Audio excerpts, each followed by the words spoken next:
Assalamualaikum warahmatullahi wabarakatuh.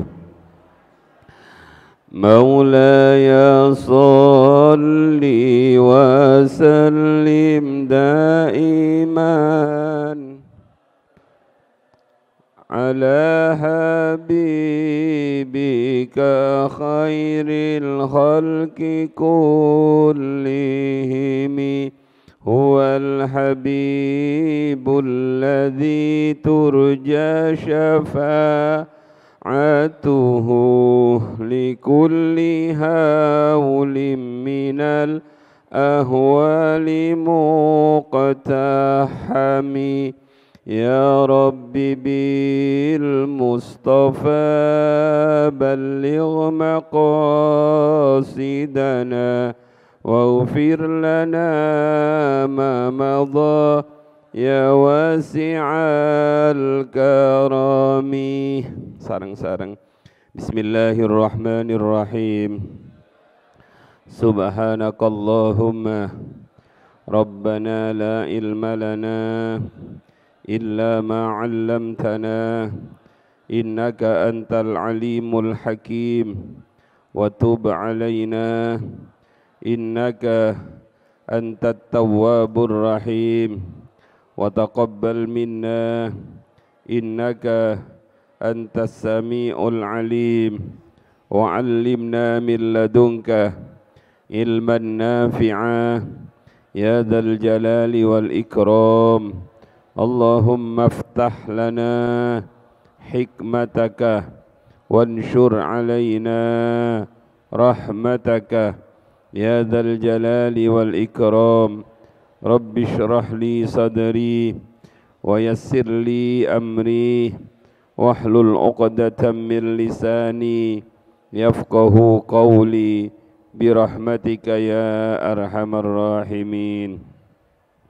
Ila hadratin nabiyil mustafa sayyidina Muhammadin sallallahu alaihi wasallam wa ila jami' ashabi wa zawjati husani lahul afair rasyidin wa ila jami' masyayina wa masyayina khususan ila Syekh Ibn Athaillah Sakandari Syekh Abdul Abasan Musyih Syekh Bilasan Syadili Syahrir Salahuddin Alamin wa khususan ila Murabbirun Abah Romoki Haji Muhammad Jamal Ahmad bin Haji Huriyam Abah Haji Salam bin Haji Aman wa khususan ila Mbah Yai Munir Hashim Latif wa usulihim wa furu'ihim wa masyaihim wa masyaih-masyaihim wa khususan ila jami'i man jalasa fi majlisina hada wa sami'a majlisana hada wa nadhara majlisana hada.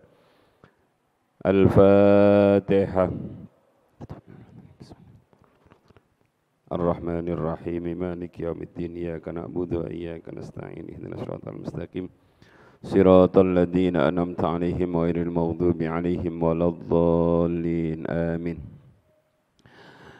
Bismillahirrahmanirrahim.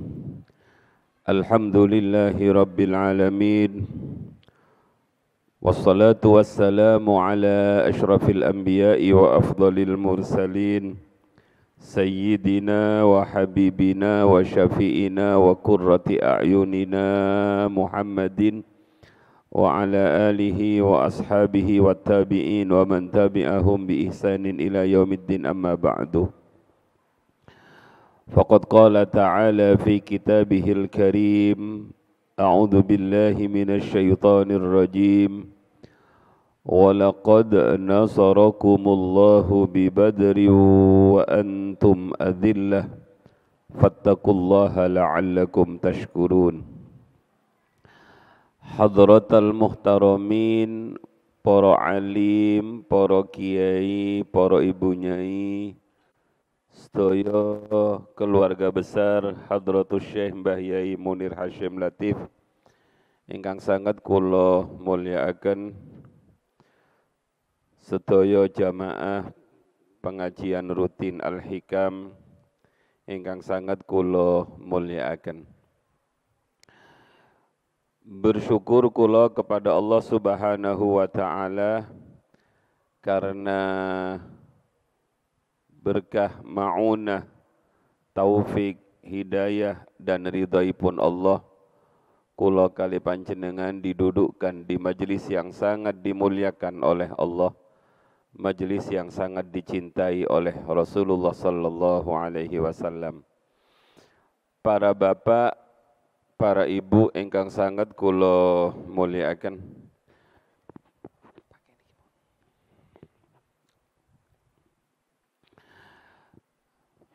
Pertama, kula nyuwun agungipun pangapunten karena pas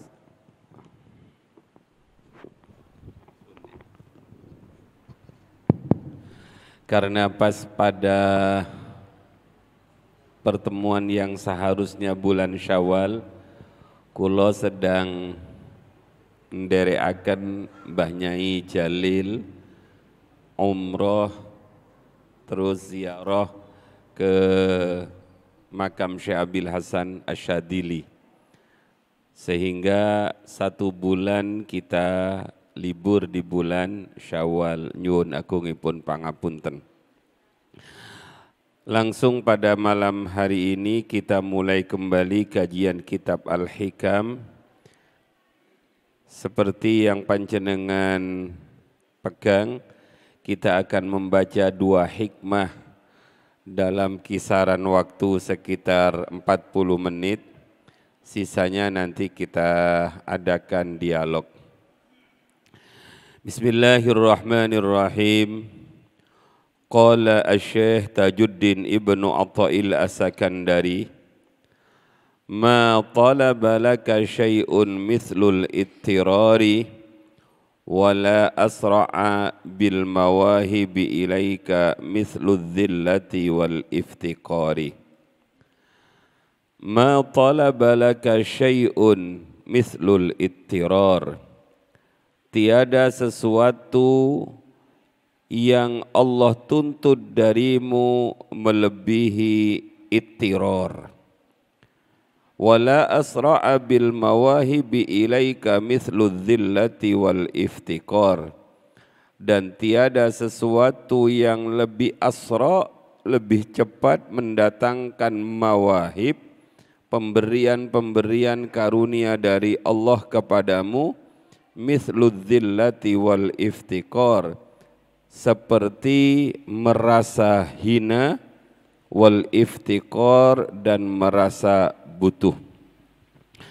Bapak-bapak, ibu-ibu ingkang sangat kula mulyakaken, kula ingin menggabungkan hikmah niki dengan anugerah Allah yang sangat istimewa yang Allah berikan kepada kita. Hari ini kita mendapatkan anugerah yang sangat mulia dari Allah, karena kita berada di 10 awal bulan Dzulhijjah. Kemuliaan 10 awal bulan Dzulhijjah ini sampai-sampai oleh Allah dibuat sumpah, wal fajri walayalin ash, demi fajar dan demi malam-malam 10. Para mufassir menafsiri layalin ash itu adalah 10 awal bulan Dzulhijjah. Bulan Dzulhijjah ini ditaruh diapit oleh 2 hari raya. Di antara hari raya yang disebut Idul Fitri, kemudian Idul Adha. Sehingga Allah sangat menginginkan kita itu terus dalam keadaan kebaikan. Karena bulan Dzulhijjah niki para rawuh, ada satu hadis sebagai awal dari pertemuan niki, sebagaimana yang dikutip oleh Imamuna Abi Hamid Muhammad bin Muhammad Al-Ghazali dalam kitab Mukasyafatul Qulub. An Aisyah radhiyallahu anha anna syaban kana sahiba sima'in wa kana idza halla hilal dzulhijjah asbaha shaiman faballagha dzalika Rasulullah sallallahu alaihi wa alihi wasallam fada'ahu faqala ma yahmiluka ala siyami hadhil ayyam. Qala bi abi anta wa ummi ya Rasulullah, innaha ayyamul masyair wa ayyamul hajj, asallahu ay yusyrikani fi du'aihim. Ada seorang sahabat muda yang sangat terkenal. Pemuda ini setiap masuk tanggal 1 Dzulhijjah dia melakukan ibadah puasa.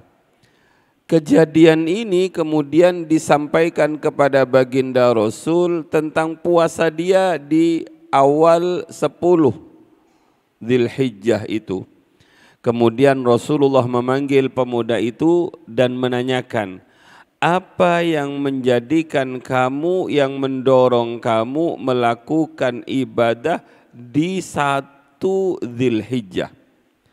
Kemudian pemuda itu nunduk di hadapan Rasulullah sambil bersumpah, demi abah dan ibu kulo dan demi panjenengan ya Rasul, kulo ngelampai niki sedaya hanya karena kulo paham bahwa hari tanggal 1 sampai tanggal 10 itu adalah ayyamul masyair.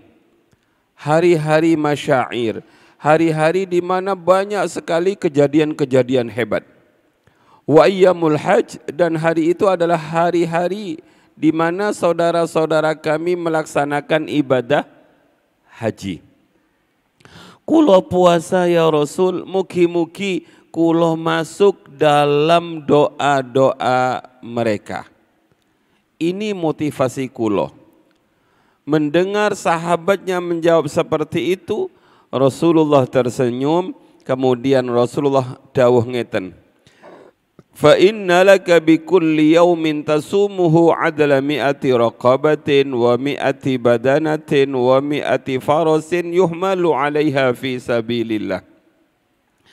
Ketahuilah bahwa setiap hari yang kamu berpuasa di dalamnya, maka Allah akan bandingi pahala untuk kamu seperti kamu memerdekakan 100 budak, bersedekah 100 unta, bersedekah 100 kuda yang digunakan untuk perang fisabilillah. Niku penghargaan kepada pemuda itu, tentunya kepada kita umat Nabi Muhammad. Fa idza kana yaumut tarwiyah falaka fiha adlu alfi raqabatin wa alfi badanatin wa alfi farasin tuhmalu 'alaiha fi sabilillah. Kalau nanti sampai pada hari yang disebut dengan tarwiyah, kamu melakukan puasa, maka puasa tarwiyahmu itu sama halnya dengan mendapatkan pahala kamu berkorban atau kamu membebaskan 1000 budak, bersedekah 1000 unta, bersedekah 1000 kuda yang kamu serahkan untuk berperang di jalan Allah. Fa idza kana yaumu Arafah, kalau sudah sampai Arafah tanggal 9 kamu tetap berpuasa, falaka fiha adlu alfai raqabah wa alfai badana wa alfai farasin yuhmalu 'alaiha fi sabilillahi ta'ala.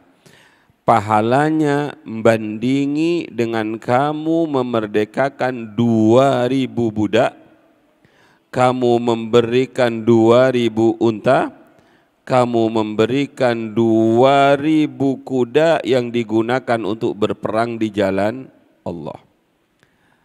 Hadirin yang dirahmati oleh Allah, ini semua karena kita ditakdir menjadi umatnya Nabi Muhammad. Maka sekalipun umat Nabi Muhammad itu umurnya pendek-pendek, fisiknya tidak kuat, tapi pahalanya niku melebihi pahalanya umat-umat terdahulu, karena ada waktu-waktu yang mustajab, ada waktu-waktu yang disebut dengan pelipatan-pelipatan kebaikan.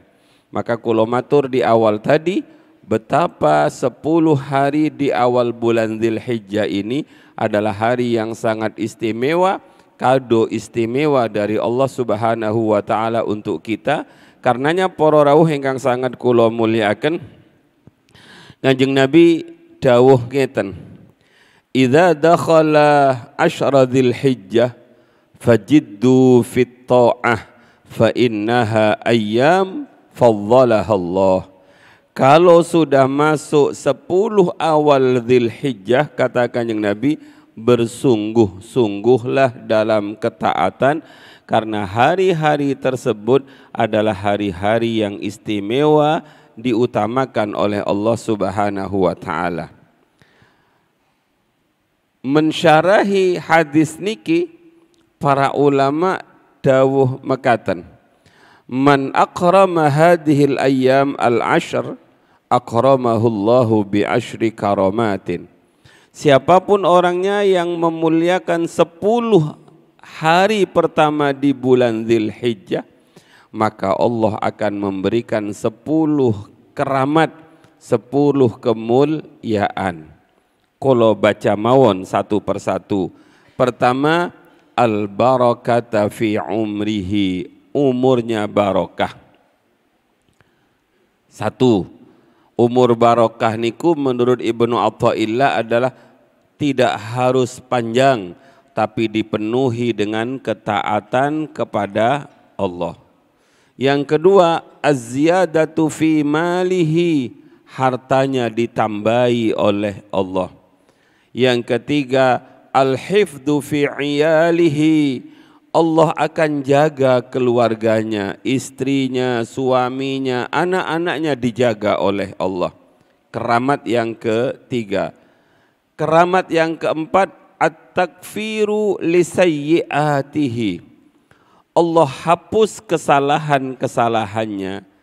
Yang kelima, at-tad'ifu fi hasanatihi, Allah lipat gandakan kebaikan-kebaikannya. Yang keenam, at-tashilu li sakarati mautihi, Allah akan mudahkan pada saat sakaratul maut.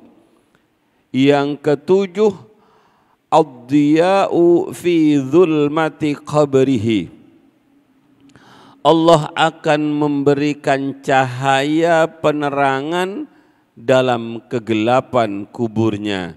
Bahasa kula kali panjenengan padang kuburanipun. Niku keramat bagi orang yang memuliakan 1 sampai 10 Dzulhijjah. Yang kedelapan, at-tasqil, pakai sa, at-tasqilu fi mizanihi, Allah akan beratkan timbangan kebaikannya. Yang kesembilan, an-najatu minan nar, orang itu akan diselamatkan dari api neraka. Yang ke-10, at-tas'idu fi darajatihi so'adah, at-tas'id, munggah, naik derajatnya tambah tinggi di hadapan Allah. Kula ulangi, siapa yang memuliakan 10, maka dia akan dimuliakan dengan 10.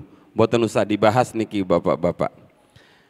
Kenging napa kok seperti itu? Karena memang di 10 awal bulan Dzulhijjah ini ada hari-hari yang tidak ditemukan di sepanjang tahun.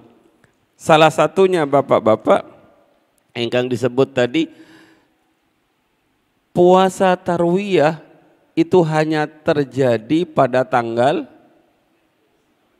8 Dzulhijjah. Mboten angsal 8 Agustus jenengan puasa tarwiyah. Karena ada kisahnya. Disebut tarwiyah niku karena yatarawwa Ibrahim ahwa minallah am minasyaiton. Pada tanggal 8 Dzulhijjah itu Nabi Ibrahim bermimpi disuruh menyembelih putranya. Yatarawwa, beliau ragu-ragu, masih mamang, apakah mimpi itu betul-betul datang dari Allah, atau jangan-jangan hanya buah tidur, atau jangan-jangan hanya godaan syaitan yang ingin menghancurkan keharmonisan rumah tangganya. Maka ragu-ragu itu disebut tarwiyah. Yatarawwa Ibrahim Maka orang-orang pada tanggal 8 itu kalau berpuasa disebut dengan shaumut tarwiyah. Yang tadi salah satu pahalanya itu seperti memerdekakan 1000 budak, berkorban 1000 unta, memberikan 1000 kuda untuk perjuangan di jalan Allah. Pada malam berikutnya Nabi Ibrahim bermimpi lagi. Begitu bermimpi yakin kalau mimpi itu betul-betul datang dari Allah, maka disebut arafa Ibrahim huwa minallah. Tahulah Ibrahim kalau itu betul-betul datang dari Allah, sehingga keesokan harinya disebut Yaumu Arafah. Dan Yaumu Arafah ini poro rawuh adalah puncak haji. Makanya pemuda tadi mengatakan, saya berharap ketika saya berpuasa di 1 sampai 9 Arafah itu, saya masuk dalam rangkaian doa sahabat-sahabat saya yang sedang berdoa di Mekah. Jadi luar biasa ijtihad dari sahabat ini. Para rawuh, kemudian pada malam tanggal 10 kita takbiran, tanggal 10-nya kita Idul Adha atau Idun Nahar, tanggal 11, 12, 13 kita dilarang berpuasa karena ada kesempatan untuk cuti bersama, menghabiskan kambingnya, menghabiskan sisa-sisa sapinya. Hadirin yang dirahmati oleh Allah, nikulah tarwiyah, nikulah Arafah, dan ikulah Idun Nahar. Para rawuh kalau percepat. Dalam kitab niku dijelaskan secara perinci. Tanggal 1 wonten nopo, tanggal 2 wonten nopo. Kulo baca secara cepat mawon karena niki boten materi kulo, boten hikam niki. Pada tanggal 1 itu, 1 Dzulhijjah kemarin itu, Allah menerima taubatnya Nabi Adam. Pada tanggal 2 Allah mengeluarkan Nabi Yunus dari perut ikan. 2 niki para rawuh kalau kita kaitkan dengan hikmah kita betul adanya.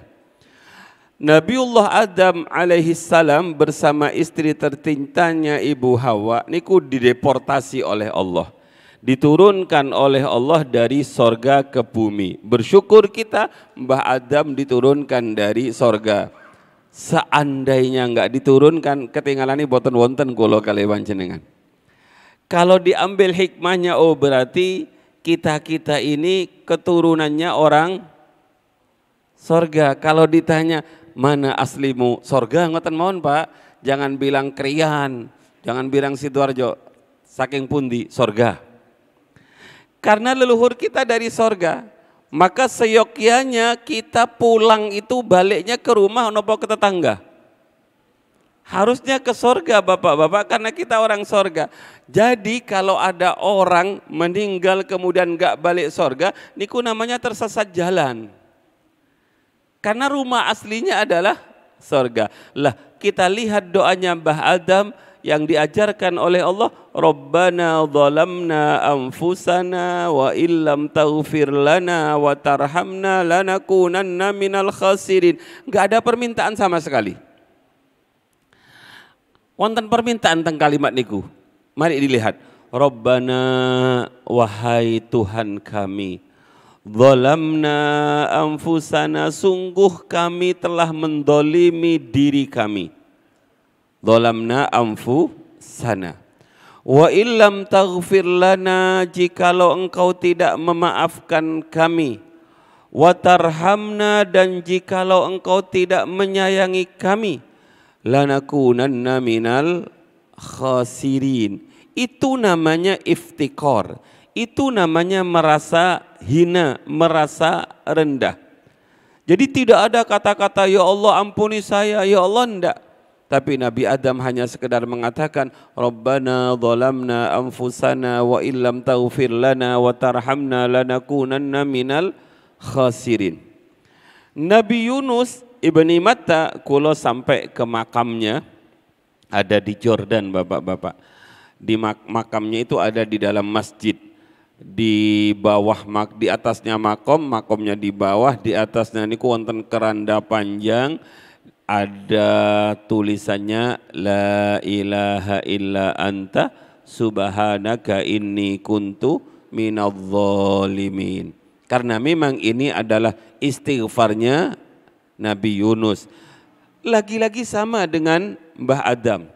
Tidak ada permintaan, tidak ada permohonan, hanya sekedar pengakuan. La ilaha illa anta, tidak ada Tuhan selain engkau. La ma'buda illa anta, la mawjuda illa anta, la mahmuba illa anta. Hanya engkau ya Allah, tidak ada yang lain. La ilaha illa anta. Subhanaka, engkau maha suci ya Allah. Allah disucikan, Allah diagungkan untuk dirinya. Inni kuntu minadh-dhalimin. Sungguh saya termasuk orang-orang yang zalim. Karenanya di akhir kitab Al-Hikam, munajatnya Ibnu Athail As-Sakandari itu kulo tingali redaksinya hampir sama. Pertama, merendahkan diri serendah-rendahnya, meninggikan Allah setinggi-tingginya, mensucikan Allah sesuci-sucinya. Niki inti daripada sesuatu, tidak ada sesuatu yang lebih dituntut oleh Allah dari dirimu kecuali engkau merasa ittiror. Ittiror niku nopo? Ittiror niku seperti seorang yang sedang tenggelam di tengah lautan. Niku namanya ittiror. Dia mengangkat tangannya kemudian melambai-lambaikan tangannya meminta pertolongan karena dia kalau gak ditolong pasti tenggelam. Itu terjadi bapak-bapak, ibu-ibu pada orang yang hebat, pada orang yang kuat, pada orang yang luar biasa beraninya kepada Allah, Fir'aun. Kalau kemarin ke Mesir yang pertama kalian Mbah Yai Nasir niku sempat, bukan sowan gitu Pak, sempat nyambangi Fir'aun.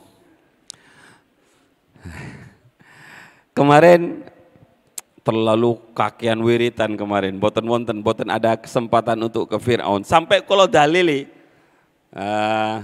tour leadernya sampai kalau dalili, kok enggak ada ke Fir'aunnya Mas? Memang boten wonten Yai. Kenapa kok enggak ada? Harusnya ada, saya bilang tuh. Boten wonten permintaan dari panitia.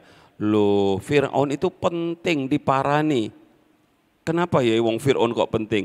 Karena Al-Quran mengabadikan Fir'aun. Falyawma nunajjika bibadanika litakuna liman khalfaka ayah. Hari ini nunajjika, saya selamatkan kamu Fir'aun. Bibadanika, termasuk badanmu, tidak hancur, tidak hilang. Jadi tidak hancurnya badannya Fir'aun, tidak hilangnya badannya Fir'aun, itu memang karena Allah turun tangan, diselamatkan oleh Allah. Nunajjika bibadanika. Untuk apa? Litakuna liman khalfaka ayah, agar menjadi pelajaran bagi orang-orang setelah Fir'aun. Bagaimana saya mengambil pelajaran kalau enggak diajak ke sana? Oh nggih Yai, tapi waktunya sampun boten wonten. Wah, enggak canggih kamu jadi tour leader gitu. Enggak canggih kamu jadi guide. Tapi alhamdulillah yang sebelumnya niku kalau marani Pak, mendelik matanya. Kalau parani, kalau pisui Pak. Oh, jadi lumayan kalau niki pernah bersedekah yang luar biasa. At-takabbur alal mutakabbir sedekah. Oh, kalau paling pernah bersedekah, kalau parani kiamban, kalau pendelik matanya, merem, boten merem ya Pak, jotos kapok. Wah, akhirnya kalau lumayan misui, boten napa-napa ngoten niku. Padahal dulu Fir'aun itu luar biasa jahatnya, membunuh orang niku hanya dengan tersenyum, ngoten mati tiang dia. Hadirin yang dirahmati oleh Allah, Fir'aun niku bentuk orang yang ittiror. Ketika dia sedang berada di tengah lautan, Nabi Musa selamat dengan tentara-tentaranya, Fir'aun mau tenggelam, dia sebenarnya ngangkat tangannya. Ittiror niki namanya. Dia minta tolong kepada Nabi Musa, wahai Musa, tolong saya, jangan tinggalkan saya. Niki namanya ittiror. Nabi Musa, nggih manusia kata sekolah kali panjenengan, Gue nak men ditolong mentung yang zamannya. Ditinggal oleh Nabi Musa. Ninggalnya Nabi Musa terhadap Fir'aun niku oleh Allah ditegur. Musa, Musa, orang sudah seperti itu kok enggak kamu tolong sih? Katanya Nabi Musa, wah ya Allah kalau ditolong bahaya, tiang niku boten saged dipercados ya Allah. Katanya Allah, seandainya dia minta tolongnya enggak salah alamat, pasti dia tertolong. Sayangnya dia salah alamat. Coba kalau dia minta tolong pada saya akan tolong. Kalau Nabi Musa terus bantah gitu, nggih rupanya jenengan boten pengin nolong, soalnya boten minta tolong teng jenengan, karena minta tolongnya kepada Nabi Musa. Makanya hadirin ingkang sangat kula mulyakaken, al-abdul muttarruh huwa al-abdul hakikiyu. Niki dicatat. Al-abdul muttarruh, hamba yang selalu merasa butuh pada Allah, niku adalah hamba yang sejati. Lah kadang-kadang kalau kali panjenengan kan lebih butuh kepada orang, lebih butuh kepada pejabat, lebih butuh kepada jenderal, lebih butuh kepada orang lain dibandingkan butuhnya kepada Allah. Lebih mengandalkan proposal kepada manusia dibandingkan proposal kepada Allah Subhanahu wa taala. Makanya dalam hikmah ini tidak ada yang lebih dituntut oleh Allah darimu kecuali ittiror. Jadi ittiror ini tuntutan tertinggi dari Allah, artinya setiap saat seharusnya engkau selalu merasa butuh kepada Allah. Asy-Syaikh Abil Hasan Asy-Syadzili niku pernah dawuh ngeten para rawuh. Man isdada ilman wa amalan wa lam yasdad ittiraran ilallah wa tawadu'an ila khalqihi fahuwa halik. Siapapun orangnya yang bertambah ilmunya, bertambah amalnya, tapi tidak bertambah rasa butuhnya pada Allah. Kula ulangi, tambah ilmu, tambah amal, tapi tidak tambah butuh kepada Allah. Yang kedua, tidak tambah tawaduk kepada hamba Allah yang lain. Fahuwa halik, maka orang itu adalah orang yang celaka. Hadirin yang dirahmati oleh Allah, Nabi Adam diterima taubatnya karena dia merasa butuh kepada Allah. Wala asra'u bil mawahibi ilaika mithlu dzillati wal iftikar, dan tidak ada yang lebih cepat mendatangkan mawahib, pemberian dari Allah, dibandingkan rasa hina dan rasa iftikar. Oh, berarti inti dari doa niku boten barang yang kita minta.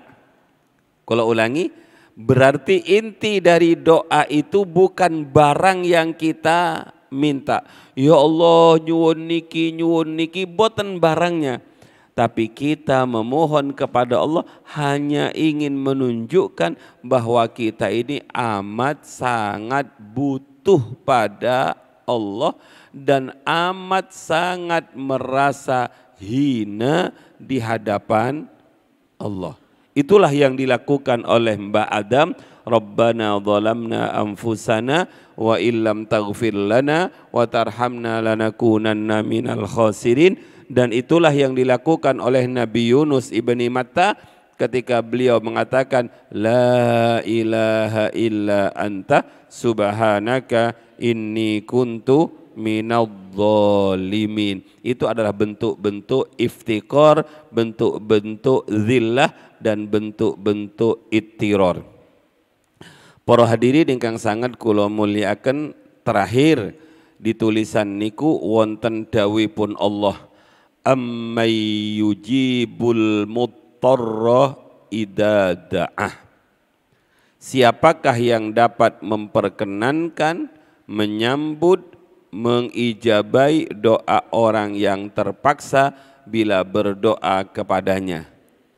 Karenanya kulo ulangi bapak-bapak, al-abdul hakikiyu, hamba yang sejati, huwal abdul muttarruh, dia adalah hamba yang selalu merasa butuh kepada Allah.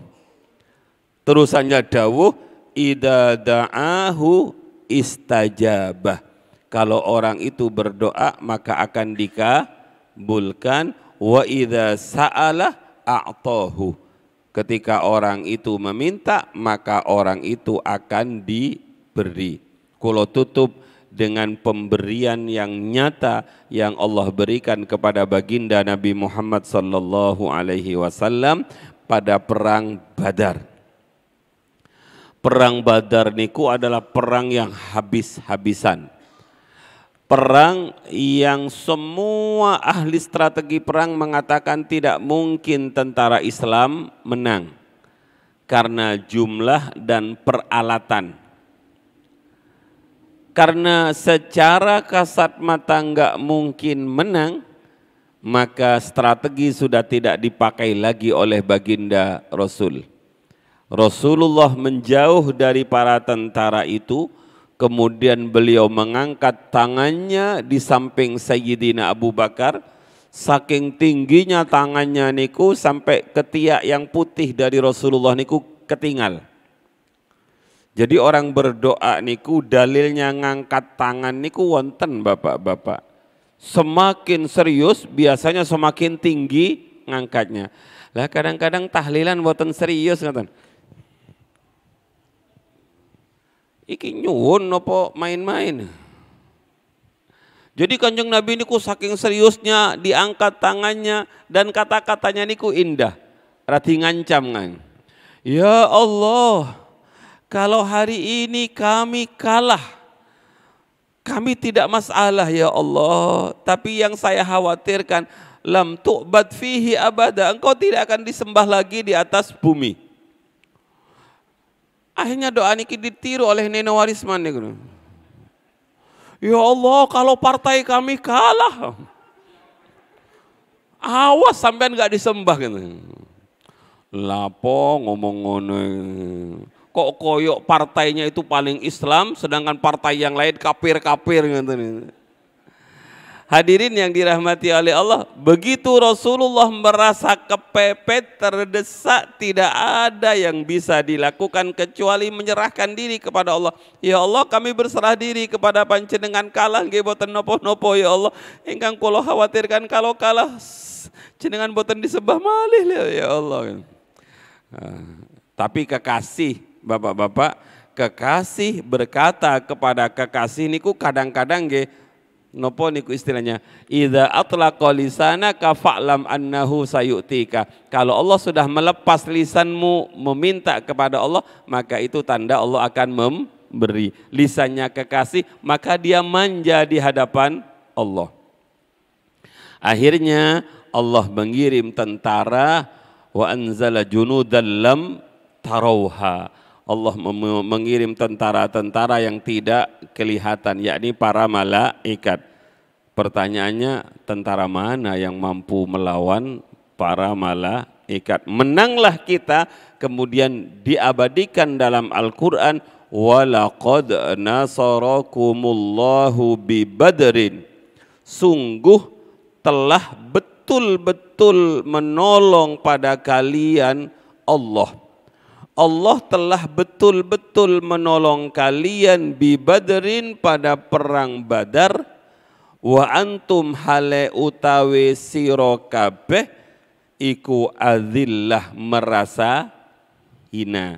Jadi adillahnya digaris bawahi, Allah menolong kalian karena kalian pada perang Badar merasa hina.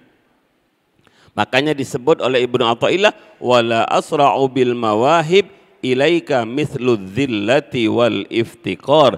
Tidak ada yang lebih cepat mendatangkan pemberian dari Allah melebihi merasa hina dan merasa butuh.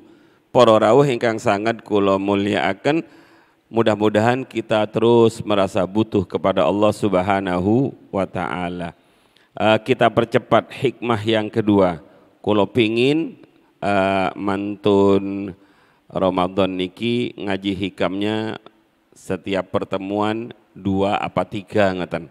Tidak satu-satu karena jenengan pun biasa ngaji hikam. Maka ini setunggal-setunggal niku berarti hanya dapat 12 hikmah dalam 1 tahun. Lah kapan hatamnya nggih? Nggih Abah boten hatam pinten-pinten tahun niku. Monggo kita tingali yang kedua. Bismillahirrahmanirrahim. Qala Asy-Syaikh Tajuddin Ibnu Athail As-Sakandari, "Law annaka la tasilu ilaihi illa ba'da fana'i masawika wa mahwi da'awika lam tasil ilaihi abada." Niki bapak-bapak sudah mulai mengarah kepada wusul ilallah. Kalau sesungguhnya kamu tidak akan sampai kepada Allah kecuali setelah hilangnya kejelekanmu, terhapusnya pengakuanmu, lam tasil ilaihi abada, maka kamu tidak akan pernah sampai wusul makrifat kepada Allah selama-lamanya. Walakin idza arada ayyuwassilaka ilaihi, tapi jikalau Allah menghendaki menyampaikan kamu kepada Allah, berarti ngeten bapak-bapak, wusul seorang hamba pada Allah itu bukan karena keinginan hamba itu, tapi keinginan Allah. Makanya disebut walakin idza arada. Tapi kalau Allah ingin menyampaikan kamu makrifat kepada Allah, ghatta wasfaka biwasfihi, Allah tutupi sifat kamu dengan sifatnya Allah, wa na'taka watak kamu bina'tihi dengan wataknya Allah, fawassalaka ilaihi, maka Allah sampaikan kamu kepada Allah, minhu ilaika, karena sesuatu yang datang dari Allah kepadamu, la bima minka ilaihi, bukan karena sesuatu yang datang darimu kepada Allah. Pun bapak-bapak boten usah dipikir, kalau sederhanakan mawon. Ngeten niki yang paling berat niku ngamalaken. Ma'rifat usul itu adalah terminal akhir dari perjalanan seorang salik. Jadi kulo kali panjenengan itu adalah salik, seseorang yang sedang berjalan menuju Allah, seorang yang sedang murid, seseorang yang sedang mengharapkan ridhonya Allah. Perjalanan kita niku disebut suluk, makanya disebut orang sedang suluk. Lah berjalan menuju Allah, suluk itu metodenya biasanya satu jihad, mujahadah, berperang melawan hawa nafsu dan setan. Yang kedua riyadhah. Riyadhah niku latihan terus menerus mengelola diri. Mujahadah dan riyadhah itu biasanya harus ada pendamping pelatihnya. Nah, pendamping ini yang disebut dengan mursyid, pembimbing atau kawan yang akan membimbing kita. Sebab kalau tidak ada mursyid, tidak ada sodikin soduk, maka riyadhahnya bisa ngawur, mujahadahnya bisa ngawur, belum sampai sudah ngaku sampai. Alhamdulillah saya sudah sampai di Jakarta. Loh kok cepat sekali, kata orang Madura Sumenep niku mau ke Jakarta. Aku di Jakarta. Opo tandanya kok sudah di Jakarta, wong masih 5 jam kok sampai Jakarta. Iki ono tugu tinggi. Coba foto. Tutu iku Kang. Itu namanya Tugu Surabaya iku. Oh tak kira wis Monas. Karena dia belum pernah tahu yang namanya Monas, maka dia ngaku-ngaku sudah tahu Monas. Orang yang tidak ada gurunya niku kadang-kadang sudah merasa makrifat padahal belum. Karena dia sudah karomahnya muncul, Allah hujan, oh berarti saya sudah makrifat. Padahal karomah itu hanya sekedar mainan agar si anak enggak nangis. Jadi karomah-karomah itu diberikan kepada orang itu bukan berarti orang itu sudah sampai kepada Allah, belum tentu. Bisa saja orang itu diberi karomah sebagaimana orang tua memberi balon kepada anaknya agar anaknya berhenti nangis. Saniki boten diparingi balon nih anak nangis, diparingi apa? HP. Bapak pengen masuk kamar, anaknya dikei HP. Gak usah ganggu-ganggu bapak ya, wis main HP. Hadirin yang dirahmati oleh Allah, ada yang disebut dengan mujahadah, ada yang disebut dengan riyadhah. Maka nanti akan ada yang disebut dengan tahliyah, pakai kha dan ha. Tahliyah niku bapak-bapak usaha untuk mengosongkan hati dari selain Allah, mengosongkan hati dari as-sifat al-madhmumah, dari sifat-sifat tercela. Kemudian setelah kosong, setelah bersih, dihiasi tahliyah, dihiasi dengan sifat-sifat yang terpuji. Riyaknya digosok sehingga keluar. Kados mitode roan jeding santri riyen niku lho bapak-bapak. Lumut-lumutnya digosok, kemudian dibersihkan sampai bersih, sampai kinclong. Hatinya sudah kinclong, sudah bersih, akhlak-akhlaknya, ujubnya hilang, hasudnya hilang, irinya hilang, akhlak-akhlak terjelek-jeleknya keluar semua, kemudian diisi dengan akhlak-akhlak yang terpuji. Diisi ridho, diisi mahabbah, diisi qanaah, diisi tawaduk dan lain sebagainya. Bapak-bapak, ibu-ibu ingkang sangat kula muliakan, kalau kamu mengira sampaimu pada Allah itu setelah hatimu bersih, setelah kamu berusaha, maka kamu tidak akan pernah sampai selama-lamanya kepada Allah. Kenapa bapak-bapak? Karena kamu beranggapan bahwa sampaimu kepada Allah itu karena usahamu. Bukan berarti kita gak usah usaha loh bapak-bapak. Wes gak usah usaha, gak usah membersihkan hati. Boten, tetap harus membersihkan hati, tetap harus menghilangkan akhlak-akhlak jelek, diganti dengan akhlak-akhlak terpuji, tetap harus wiritan, tetap harus sholat tahajud, tetap harus puasa sunnah. Tapi jangan menganggap sampainya kita kepada Allah itu gara-gara niki. Makanya ada tulisan la bima minka ilaihi, bukan karena sesuatu yang datang darimu kepada Allah, tapi yakinilah bahwa kamu wusul ma'rifat kepada Allah itu karena apa bapak-bapak? Fawassalaka ilaihi minhu ilaika, karena sesuatu yang datang dari Allah untuk kamu. Ibu-ibu agak berat napa boten materinya? Boten nggih?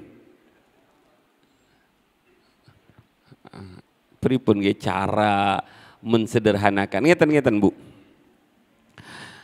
Imamuna Abu Hamid Muhammad bin Muhammad Al-Ghazali niku pernah memberi contoh yang sangat mudah untuk urusan ngeten niki. Jadi kita sampai kepada Allah itu karena rahmatipun Allah. Bukan karena usaha kita, tapi jangan meninggalkan usaha. Ngeten. Ada seorang pemuda tampan, miskin, fakir, tapi tampan. Dia datang kepada raja yang bijaksana. Kemudian pemuda ini, assalamualaikum paduka raja. Waalaikumsalam warahmatullah. Paduka, saya datang dari tetangganya YPM, mungkin sekitar YPM, seputaran YPM. Saya datang dari desa, wahai baginda raja. Iya nak, ada apa? Kenalkan, nama kulo Fulan bin Fulan. Tujuan kulo datang dari desa ke tempat niki, ke istana raja, namung setunggal paduka raja. Apa nak? Ingin melamar putri jenengan.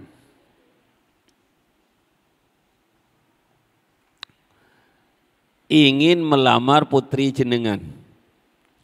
Kalau jenengan jadi raja pripun, Pak? Ngoco, Mas.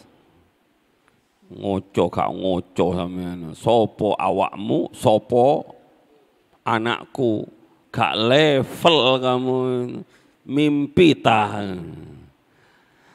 Tapi karena raja ini bijaksana, dia tidak ingin menyakiti hati rakyatnya. Dia mengatakan, oh itu tah kamu jauh-jauh dari sana ke sini. Nggih Paduka Raja, saya hanya ingin melamar putri jenengan. Oh gampang, boleh. Tapi saya minta nanti kalau nikah, kamu mas kawinnya Permata Baharman. Di kitab niku ditulis Permata Baharman. Seneng sekali pemuda ini karena satu tidak ditolak langsung, diterima walaupun ada syarat. Kemudian pemuda itu berkata, wahai Paduka Raja, di mana saya harus mendapatkan permata Baharman itu, berlian Baharman itu? Itu berlian berada di dasar laut. Makanya biasanya orang torikoh niku menggambarkan torikoh itu seperti perahu. Kemudian kalau kamu ingin mendapatkan permata, maka kamu harus ikut perahu, berlayar ke tengah laut. Setelah berlayar nyemplung ke dasar laut, nanti kamu akan mendapatkan permata. Pemuda itu langsung balik, nggih Paduka Raja, akan saya cari permata itu. Pulanglah dia ke kampungnya, mungkin di sekitar Suramadu niku bapak-bapak mungkin. Dia balik ke rumahnya ngambil timba, ngambil ember.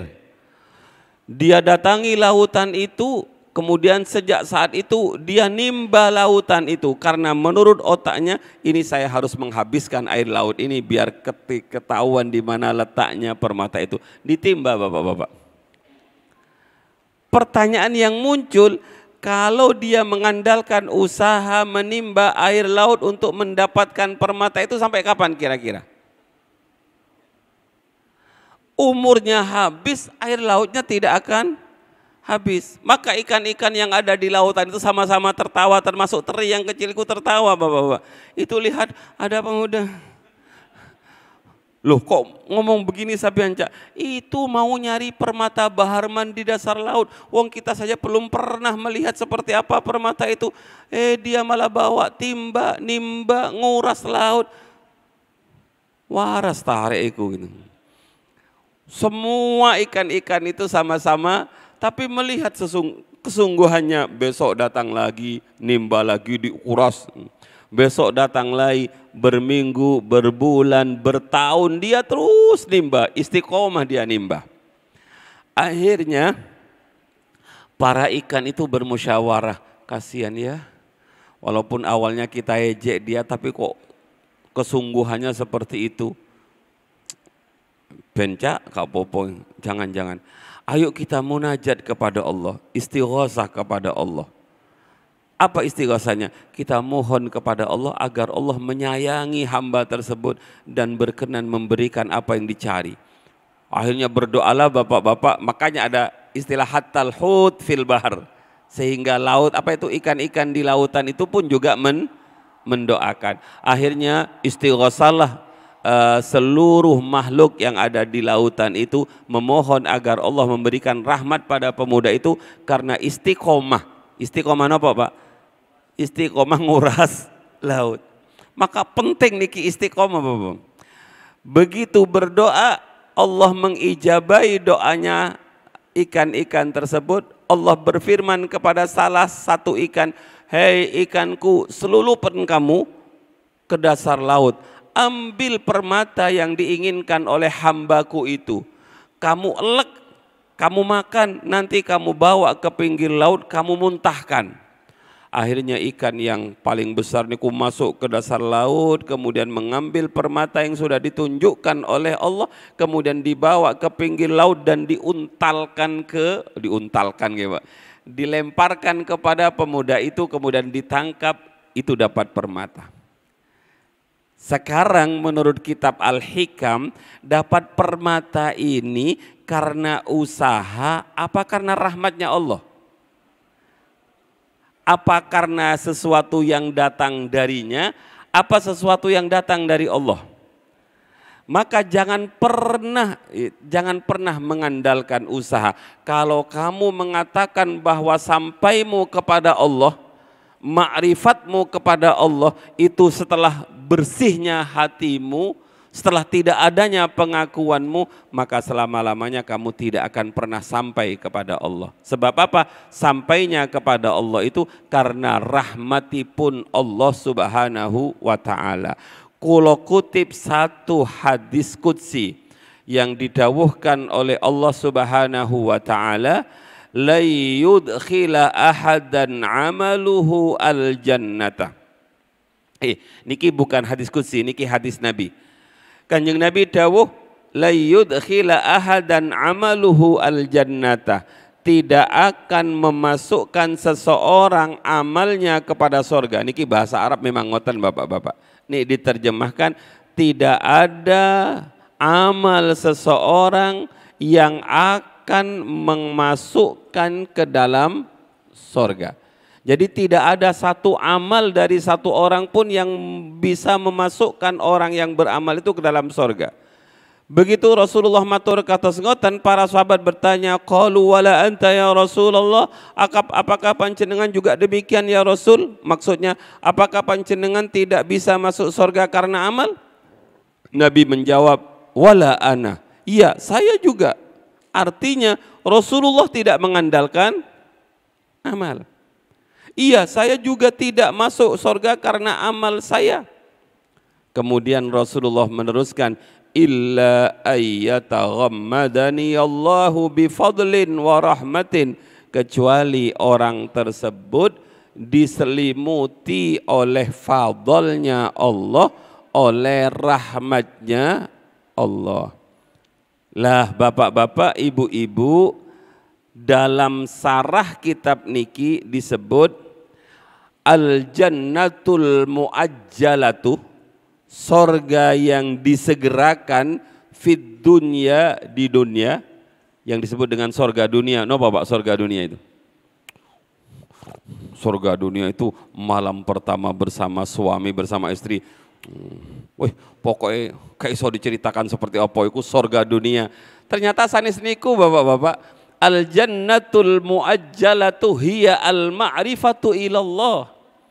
Sorga yang disegerakan oleh Allah diberikan di dunia ini adalah ketika orang sudah mencapai nopo yang disebut dengan ma'rifatullah, yang kemudian disebut orangnya arif billah atau wasil, orang yang sudah sampai kepada Allah. Lah kemakrifatan itulah yang disebut al-jannatul muajjalah. Untuk mendapatkan jannatul muajjalah itu bukan karena apa Pak tadi? La yudkhila ahadan amaluhu al-jannah illa ayyataghammadani Allahu bifadlin wa rahmatin. Maka banyak sekali kawan-kawan yang menyadari hadis ini, kemudian mobilnya ditulis hada min fadlillah. Itu biasanya mobil yang gitu itu baru selesai cicilannya Bapak. Hada min fadl. Kira aku iso duwe mobil kaya ini kalau bukan pitulunganipun Allah, maka ditulis hada min fadlillah. Yang lain ndak. Istrinya hadihi min fadlillah, anaknya hadza min fadlillah. Semuanya adalah fadl dari Allah Subhanahu wa taala. Pertanyaannya, bagaimana agar mendapatkan fadl dan rahmat niki? 1 sampai 10 Dzulhijjah niki adalah banjir fadl, banjir rahmat. Matur yang paling sederhana, rebut fadl Allah itu di 1 sampai 10 Dzulhijjah. Sebagaimana kula kali panjenengan merebut Lailatul Qadar mulai malam 21 sampai, wah kula tadi malam ngaji, seandainya gimana ya, seandainya musola sambang musolanipun Mbah Jamal niku kalau sudah 21 sampai tanggal 30, malam 30 niku setiap malam qiyamul lail Pak. Bagaimana kalau tanggal 1 sampai tanggal 10 qiyamul lail? Mereka, betul juga ya Gus, ayo. Sampean ayo, tapi saya enggak. Ayo qiyamul lail di tempat masing-masing. Bapak-bapak, ibu-ibu, fadhol rahmat Allah niku banyak diguyur pada 1 sampai 10 Dzulhijjah, khususnya pada tanggal 9 yang disebut dengan hari Arafah. Lah, kalau tutup pertemuan niki dengan dawuhipun Allah, bagaimana cara agar Allah memberikan rahmat, memilih kita mendapatkan rahmat. Dawuhipun Allah ngeten dalam hadis qudsi, la yazalu abdi yataqarrabu ilayya bin nawafil hatta uhibbahu fa idza ahbabtuhu kuntu sam'ahu alladhi yasma'u bihi wa yadahu alladhi yabtishu biha wa rijlahu allati yamshi biha. Al-hadis, dawuhipun Allah, la yazalu abdi, hambaku itu lo terus menerus. Bahasanya Mbah ya ini ku la yazalu niku ora gengsir, istiqomah. Lihat, hambaku itu terus yataqarrabu ilayya, mendekat kepada saya. Jadi murid itu adalah seorang yang sedang mendekat kepada Allah. Yataqarrabu ilayya bin nawafili, dengan ibadah-ibadah sunnah. Nawafil ini bukan hanya sholat sunnah, tapi segala ibadah yang bukan wajib.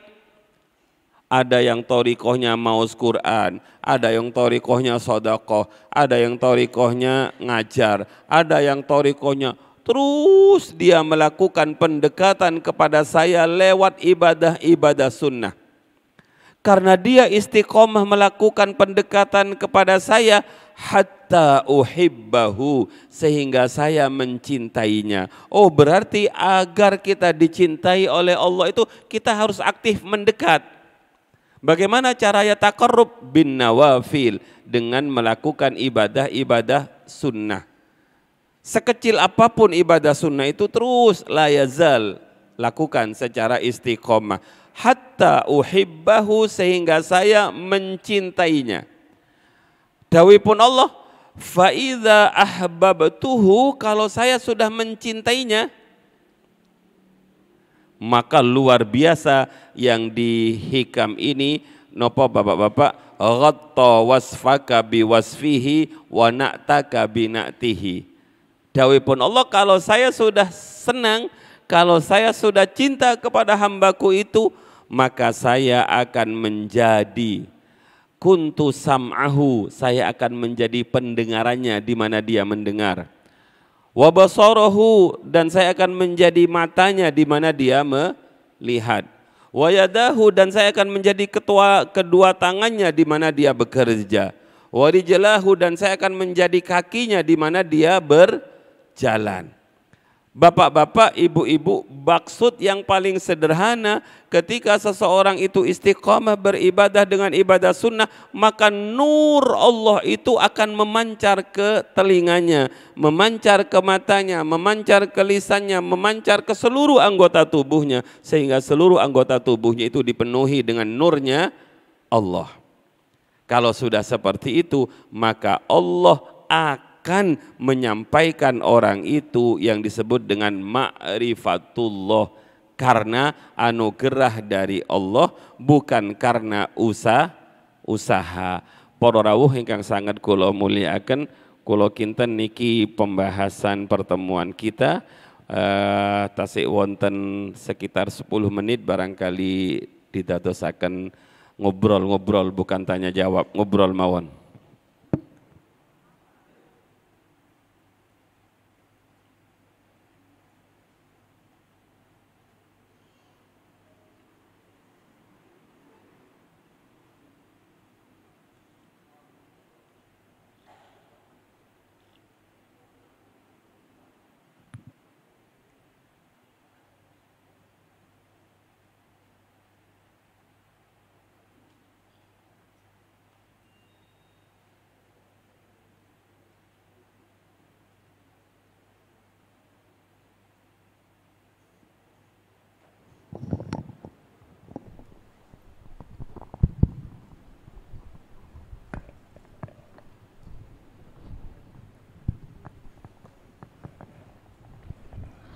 Assalamualaikum warahmatullahi wabarakatuh.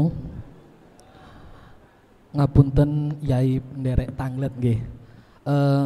Dari kami kan sering belajar seperti konsep tasawuf, salah satunya ialah yang diperkenalkan oleh Imam Al-Ghazali, yaitu takhalli, tahalli, dan tajalli. Yang terkait takhalli itu kan biasanya yaitu mengosongkan dari sifat-sifat tercela, lalu tahalli mengisi dengan sifat-sifat terpuji. Umumnya dari kami sendiri untuk menghindari sifat tercela itu kan melakukan sifat terpuji, seperti puasa untuk menghindarkan dari penglihatan dan hawa nafsu lainnya. Apakah antara takhalli dan tahalli ini berkaitan atau berjalan sendiri-sendiri, Yai? Lalu untuk mencapai tajalli istilahnya, Yai, apakah harus dituntun oleh seorang mursyid yang menyatakan dirinya sebagai mursyid? Kan banyak kita belajar dari medsos atau membaca sesuatu yang amalan itu kita lakukan. Apakah amalan itu hanya sebatas tidak mencapai pada wusul atau hanya bagaimana, ngoten Yai? Nggih, matur suwun ngapunten. Saya sangat pertanyaannya, monggo yang lain Bapak-bapak. Barangkali wonten ingkang kula pinjemi Assalamualaikum. Penipun. Kula nyuwun penjelasan terkait kalian ma'rifat bil qalbi, kalian ma'rifat bil zikri. Ngaten naon Yai? Ma'rifat bil qalbi atau bil zihni atau dan ma'rifat bil zikri. Tersebut penjelasan matur suwun. Ibu-ibu kantun setunggal jatah pertanyaan. Kula pinjem pen nggih. Sambil menunggu pertanyaan dari ibu-ibu, ibu-ibu pertanyaannya jangan terlalu berat Bu. Gus, bagaimana cara menyimpan daging kurban? Kalau kinten jenengan badhe tanglet kurban Bapak-bapak, ternyata pertanyaannya berat-berat. Hadirin ingkang sangat kula mulyakaken. Apakah tahalli dan takhalli atau takhalli khalin niku sepi? Kalau hal hilyah niku perhiasan. Mengosongkan hati dulu baru mengisi, atau bisa berjalan bersamaan. Kula jawab dengan jawaban yang sederhana. Nafsu itu seperti anak kecil, katifli, wan nafsu katifli. Nafsu itu seperti anak kecil. Kalau anak kecil ini tidak disibukkan dengan kebaikan, maka anak kecil ini pasti rewel. Maksudipun kula napa? Kalau anak kecil niki jenengan, kula baru punya putu niki Bapak. Sonong sekali nih pas pengajian niku pingin cepat pulang karena pingin ketemu neneknya putu kula. Karena pingin ketemu putu kali istri kula. Lah, kula tingali bayi niku kalau nangis cara terbaik napa Bu? Disusoni. Sehingga anak kula niku bayi niku adalah orang yang paling sabar nggih, Bah. Napa? Nangis mungkin karena disusui, mungkin karena digigit nyamuk nggih disusui, mungkin karena sakit disusui, padahal bukan niku yang diharapkan sebenarnya, digaruk nopo-nopo. Jadi bapak-bapak, ibu-ibu, bayi niku kalau tidak disusui nangis, tapi begitu disusui dia tumakninah, dia tenang.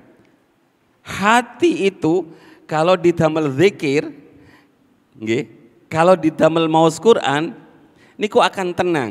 Satu, sepertinya ini adalah cara terbaik untuk mendapatkan kedua-duanya. Dengan berzikir maka nangis hilang, terisilah dengan kebaikan. Jadi bapak-bapak, ibu-ibu ingkang sangat kula muliakan, riyadhah yang dilakukan, mujahadah yang dilakukan itu otomatis akan mendapatkan keduanya. Bukan satu-satu, hasud dihilangkan dulu. Usaha ngeten niki berjalan seiringan. Hasud hilang otomatis terganti dengan katos panjenengan mengatakan Jadi bapak-bapak jangan dianggap seperti kerja roan ngoten niku boten. Niku otomatis. Begitu panjenengan bab kemarin nggih, bab pada Isra Mi'raj niku Allahu Akbar. Begitu kita Allahu Akbar salat, maka otomatis rasa takabur kita akan keluar. Tergantikan dengan rasa tawadu. Begitu kita sujud maka disebut salat niku tuhratun lil qulub min adnasid dunub. Jadi salat niku adalah media terbaik untuk membersihkan hati dari kotoran-kotoran dosa. Yang kalau kemarin sebut seperti orang yang nyemplung ke sungai sampai 5 kali niku lho Bapak-bapak. Itu kan dosa, menghapus dosa. Tapi ternyata dosa ada lagi yang didapatkan ketika orang itu sholat. Begitu dia mengatakan Allahu Akbar, keluar keakbaran dirinya, ketakaburan dirinya, merasa besarnya, takaburnya hilang, terganti dengan tawadhu. Kemudian dia sujud. Ketika dia sujud dia mengatakan subhana rabbiyal a'la wa bihamdi. Otomatis bapak-bapak, otomatis yang jelek keluar terganti dengan yang baik. Yang pertama. Yang kedua, apakah untuk mencapai ini harus ada mursyid? Kalau mengatakan harus. Kalau mengatakan harus. Sebab kalau mengatakan tidak harus, saya khawatir mursyidnya setan manggih. Kalau tidak ada guru maka gurunya itu adalah setan. Keng nopo bapak-bapak? Sebab Kanjeng Nabi dawuh la tajlisu inda kulli alimin illa alimun yad'ukum min khamsin ila khamsin. Kamu jangan bermujalasah dengan orang alim. Berarti mujalasah niku penting. Julus dengan orang alim niku penting. Sebab nopo bapak-bapak? Ada sanad, ada talqin. Bismillahirrahmanirrahim. Saya baiat kamu menjadi pengikut thariqah Syadiliyah. Lah mursyid niki bapak-bapak berat menjadi mursyid. Karena mursyid niku harus membimbing murid. Dan mursyid ini menjadi muara dari semua permasalahan murid. Kadang-kadang mursyid itu sekalipun tidak ada di depan kita, tapi dia bisa membimbing ruhani kita. Inilah makanya kita harus mencari mursyid yang kamil, mursyid yang sempurna, mursyid yang ma'dunun alaih. Mursyid niku bapak-bapak bukan karena pilihan. Kalau kemarin niku lari bapak-bapak, ada pemilihan jatman di Jombang. Kulo diutus menjadi panitia penyelenggara. Begitu kok rodok-rodok aku mau ditarik, lari kulo ngopi mojok. Tapi kita tetap mawon diminta untuk menjadi yang tertinggi niku pengurus jatman. Kulo namung jawab insya Allah sami'na wa ata'na. Syaratnya hanya satu, ada izin dari mursyid. Kulo nih nopo mawon boten diizini mursyid enggak jalan. Tapi kalau diizini oleh mursyid jalan. Niki pentingnya mursyid. Jadi bapak-bapak, Mas, menurut kulo mursyid niki penting. Jangan kau duduk dengan sembarang orang alim kecuali orang alim itu membimbing ruhanimu minat takabburi ilal tawadu'i, minar riya'i ilal ikhlasi, minas syakki ilal yakini, minal adawati ilal nasihati, minar raghbati ilal zuhdi. Membimbing kamu dari kesemsem dunia menuju zuhud. Tema niki mawon kalau nggak mursyid nggak bisa, Mas. Angil. Jadi bapak-bapak, cok ada mursyid ngoten mawon nggih. Ben onten sing bimbing. Lah bapak-bapak, ibu-ibu, pertanyaan yang kedua, ma'rifat niku bil qalbi napa bil zikri. Pertanyaan niku kula tidak bisa menjawab terus terang karena kula nggih dereng ma'rifat, Mas. Coba kalau kula ma'rifat kula napa kula anu, Mas, Ma'rifat itu dengan hati. Kenapa? Loh berarti saya sudah ma'rifat. Ma'rifat niku Masya Allah sesuatu yang sangat istimewa. Mengenal, bahasanya kan sederhana, mengenal Allah. Oh kadang-kadang dengan diri sendiri belum kenal kok kita. Ojo wani-wani nang aku sampean. Gak kenal ta sopo aku. Lho awak dhewemu gak kenal ambek malah ditanya. Kemudian ada kata-kata man arafa nafsah arafa rabbah. Kenali dirimu dulu, kamu ini seorang hamba, kamu ini hina, kamu ini bukan siapa-siapa, kamu ini tidak punya apa-apa. Kadang-kadang kita belum kenal dengan diri sendiri, maka apakah mungkin kita sudah makrifat kepada Allah? Tapi bapak-bapak, ibu-ibu, jawaban yang terakhir yang ingin kulo tegaskan kepada kalian, seorang yang belum makrifat kepada Allah tapi dia ditakdir oleh Allah menjadi pengikut thariqah misalnya syadziliyah, maka orang itu dinilai seandainya dalam perjalanannya menuju Allah dia belum sampai sudah meninggal, maka dia dinilai mati dalam keadaan sudah ma'rifatullah. Jadi bapak-bapak, ibu-ibu, pertanyaannya mungkin beriringan mas dengan hati yang terus berzikir kepada Allah. Zikir niku menurut kula kan kalih. Ada zikir bil lisan, ada zikir bil qalbi. Sementara ini yang kita lakukan adalah sering-seringnya zikir bil lisan, hatinya belarah kemana-mana. Maka seorang wali kutub yang bernama Abdullah bin Alawi Al-Haddad niku mengatakan manfaat zikir itu tergantung hudurul qalbinya. Asar dari zikir itu tebel atau tidak, kuat atau tidak, niku tergantung seberapa besar hudurul qalbi. Niku bingung loh. La ilaha illallah. Oh sarang-sarang. La ilaha illallah. Sarang-sarang sedaya. Ketika jenengan matur la ilaha illallah artinya la ma'budah illallah, nggih. Atau naik sedikit la maqsudah illallah, tidak ada yang saya tuju kecuali Allah. Monggo sarang-sarang. Sampai 5 kali saja. La maqsudah illallah niku terus bertahan apa mboten? La ilaha illallah. Oh, sarang-sarang. La ilaha illallah. Oh, la ilaha illallah. Oh, la ilaha illallah. Oh, la ilaha illallah. Bertahan apa mboten? La maqsudah illallah. Kayaknya enggak. Lo ada suara tit kedengaran. Jadi ngoten Bapak-bapak, asarul zikir bil lisan itu sejalan dengan hati. Kalau hatinya niku hudur, maka hasil zikirnya. Tapi Ibnu Athaillah bijak sekali, jangan kau tinggalkan zikirmu sekalipun kamu belum eling Allah.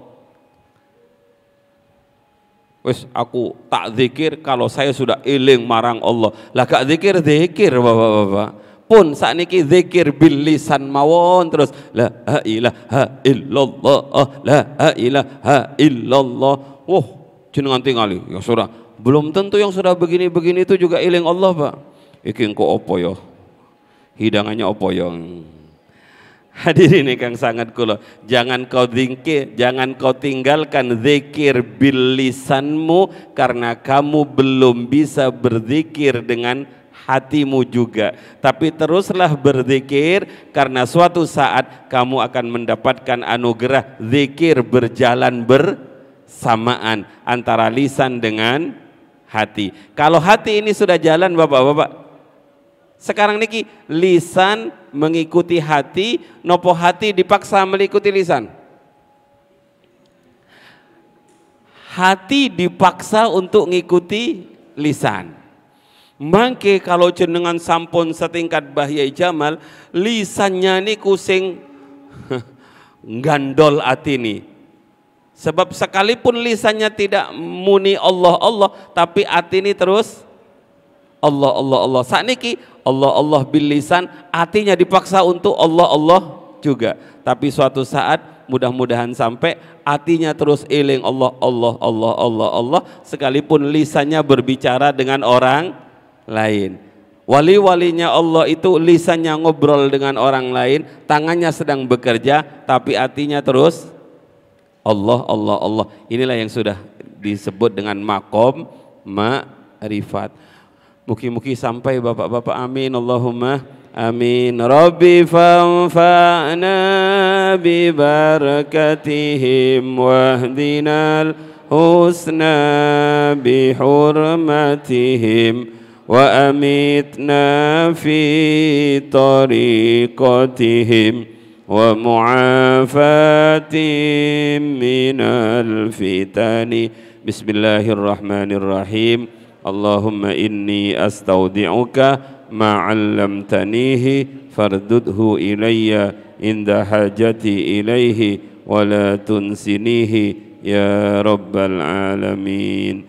Nyuwun agungipun pangapunten. Wassalamualaikum warahmatullahi wabarakatuh.